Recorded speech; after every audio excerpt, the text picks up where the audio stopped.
sapņainā. Ak, tu mana mīļa, maza pulga, tik rūnīga, arī runā, sirsnīgi aicina. Mēs, paldies Dievam, sākām arī ļoti laicīgi šo izrādi gatavot, tīri, es domāju, dziedāšanu ar vokāliem un ar nošu apguvi un materiālu apguvi.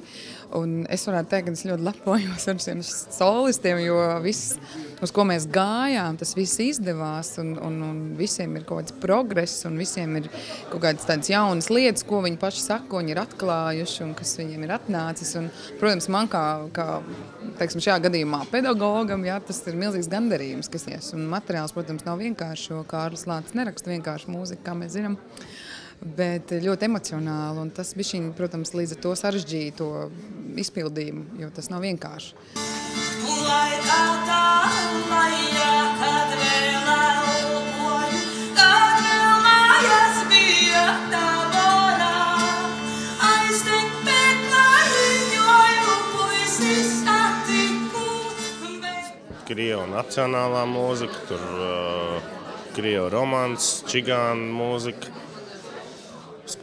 kaut kas no spāņu. Beigās daudz tie pareizticīgo kori lielie, baznīcas dziedājumi. Tur bija, kur pasmelties. Man liekas, ka tur ir izdevies, ka viss iet tā loģiski uz tādu kulmināciju, tā kā es nevaru tur izcelt nevienu, tur kaut kādu, kas man tur vismīļākā. Man bija no sākuma grūti, pat cik man interesēts tuvs draugs, ka viņš tur mirst un ka viņš to dziesmu dzied, tad man sākumā pašam bija tā, ka zosādi, bet tagad jau es pieradu. Miesa grib baudu gūt, kā vīna kausu aizgūt. Gribās drusciņa tikt vaļā no tā visa, jo mēs jau ar Džilindžeru pēdējā nedēļā runājām. Es saku, viņš man pienāk, viņš saka, klausies, man Soņēgins sāk nelaist vaļā pa naktīm un tā, ka gribās sevi plosīt, sevi grib drusciņ tā jaukt pa detaļām ārā.